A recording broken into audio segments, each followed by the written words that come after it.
बहुत बहुत शुक्रिया, बहुत बहुत शुक्रिया। जीते रहो नौजवानों, जिसमें लड़के और लड़कियां दोनों शामिल हैं। मुझे यकीन नहीं था कि इस कॉन्फ्रेंस में इतने नौजवान आएंगे। बहुत से हज़ारों की तादाद में बाहर भी खड़े हुए हैं, मैं उनका भी शुक्रिया अदा करता हूँ। लोग कहते थे कि पाकिस्तानी अदब से और सकाफ़त से नौजवानों का कोई ताल्लुक़ नहीं रहा है। वो यहाँ आके देखें कि कितना ताल्लुक़ है। इन 3 दिनों में कितने लोग आए, कितने बच्चे आए, मैं उन सब का शुक्रिया अदा करता हूँ। मैं पिछले 3 दिनों से लाहौर के सबसे पुराने होटल फ्लैटीज़ में ठहरा हुआ हूँ। 1880 में तामीर हुआ था। मेरे कमरे की सफाई करने वाली खातून मेरे ख्याल में इस होटल की पहली मुलाजिमा होंगी।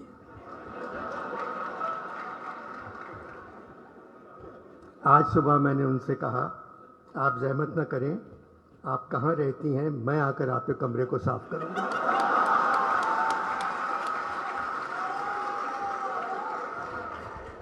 खामोश हो गई, फिर कहने लगी, अनवर साहब, बाला घर पर ही रहता है।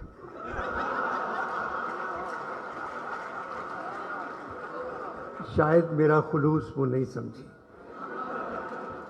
मैंने पूछा कहाँ की हो, तो कहने लगी गुजरात। मैंने कहा मुस्लिम लीग काफ की तरफ हो?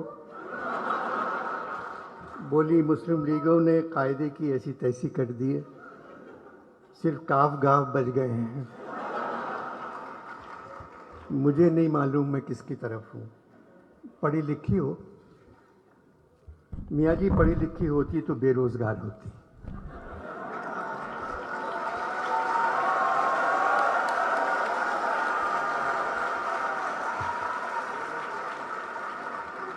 यहाँ तो तनख्वाह मिल जाती है। बहुत से लोग मेरे कमरे में फूलों के गुलदस्ते छोड़ गए थे। मैंने कहा आप सारे फूल ले जाएं। बोली बाला ज़िंदगी अजाब कर देगा, ये फूल किसने दिए हैं, यहीं रहने दें, ये कह के चली गई।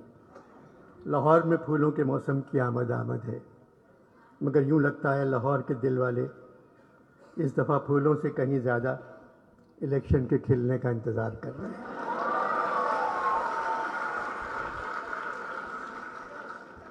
इलेक्शन होंगे या नहीं, ये बात ना इलेक्शन कमीशन जानता है, ना सरकार,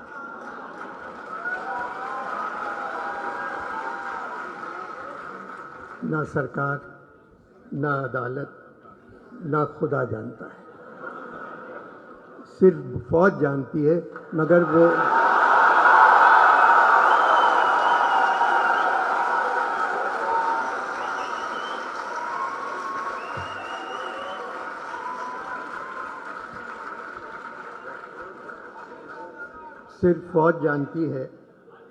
वो बता कर नहीं दे रही है।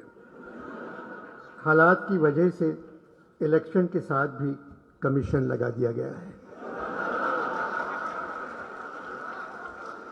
और हम सब जानते हैं यहाँ बगैर कमीशन के कोई काम नहीं करता।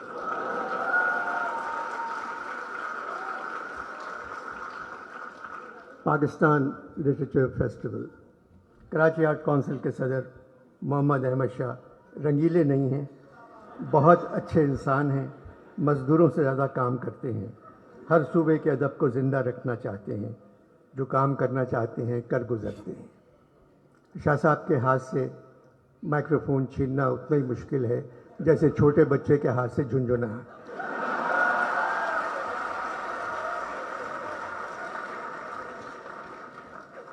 15 बरसों से कराची में अदबी कॉन्फ्रेंस करवा रहे हैं। इस साल 3 दिनों में तकरीबन 60,000 लोग उस कॉन्फ्रेंस में आए। लाहौर में भी यही हाल रहा। इन 3 दिनों में मैंने पंजाब के नौजवानों को देखा, आंखों में चमक, पेशानी पर रोशनी, चेहरे दरख्शां, हाथों में सेल फोन, मगर पेशानी पर रोशनी सेल फोन की नहीं थी। इनको देखकर मुझे ऐसा लगा पाकिस्तान का मुस्तकबिल रोशन है। इस कॉन्फ्रेंस में अदब पर बात हो रही है, हॉल नंबर 1 भरा हुआ है, लोग खड़े हुए हैं, जगह नहीं थी। कल्चर पर बात हो रही है, हॉल भरा हुआ है। मुसव्विरी, मूसीकी और तामीर पर बात हो रही है, हॉल भरा हुआ है। हालात हाजरा पर बात हो रही है, हॉल खाली है। 15-20 लोग बैठे हुए थे जिनके रिश्तेदार मौजूदा हुकूमत में हैं। 4-5 लोग ऐसे थे जिनका ताल्लुक फौज से है। जमहूरियत में जो भी हुकूमत हो, हमें उसकी इज्जत करना चाहिए, हमें उनकी हिफाजत करना चाहिए, क्योंकि वो हमारी हिफाजत नहीं करते। मगर हुकूमत जमहूरी है। हमारी फ़ौज बहुत ताकतवर है, इसलिए हर जमहूरियत में वज़ीर आज़म से लेकर सारे वज़ीर बच्चा जमहूरा बन जाते हैं।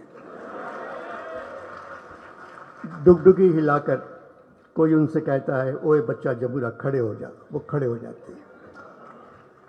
ओए बच्चा जमहूरा अब चल, सब चले जाते हैं। बच्चा जमहूरा का तमाशा हम सड़कों पर 75 साल से देख रहे हैं। एक आदमी के हाथ में डुगडुगी, एक बंदर पर चादर पड़ी हुई। डुगडुगी बजाने वाला उससे जो कहता है बंदर वही करता है। एक थ्योरी है कि इंसान पहले बंदर था, मगर नई थ्योरी ये है पाकिस्तान में जमहूरी हुकूमत में इंसान से बंदर बन जाता है।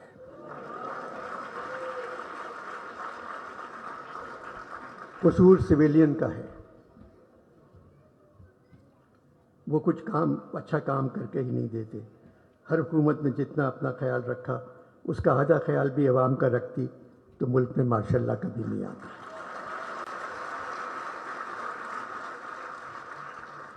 पचहत्तर बरसों में फ़ौज ने तकरीबन 35 बरस हम पर हुकूमत की है। 35 बरस तो यूँ ही कह गया, 75 बरसों में तकरीबन 74 बरस फ़ौज ने हम पर हुकूमत की है, आज भी कर रही है। इसमें फ़ौज से कहीं ज़्यादा हमारा कसूर है। फ़ौज हमारी ज़रूरत है, मगर जमहूरी दौर में न जाने क्यों हम फ़ौज की ज़रूरत बन जाते हैं।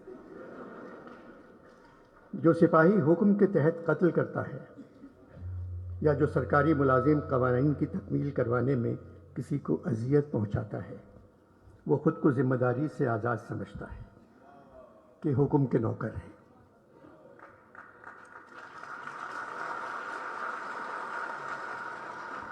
वो कहता है कानून हमने तो नहीं बनाया।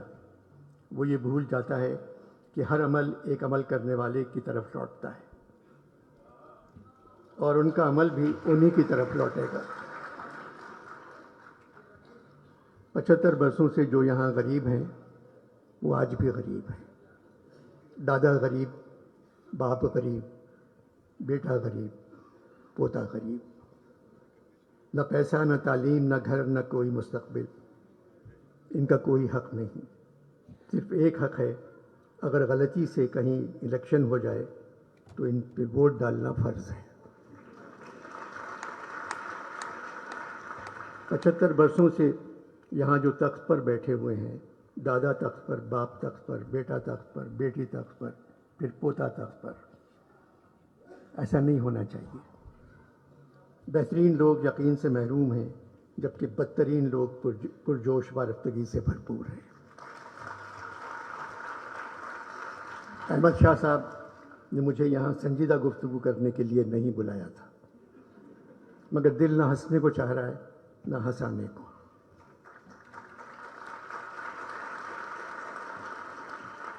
हिंदुस्तान में पठान ने तमाम रिकॉर्ड तोड़ दिए हैं। तारीख़ी कामयाबी। पाकिस्तान में पठान पर एफआईआर का टोला।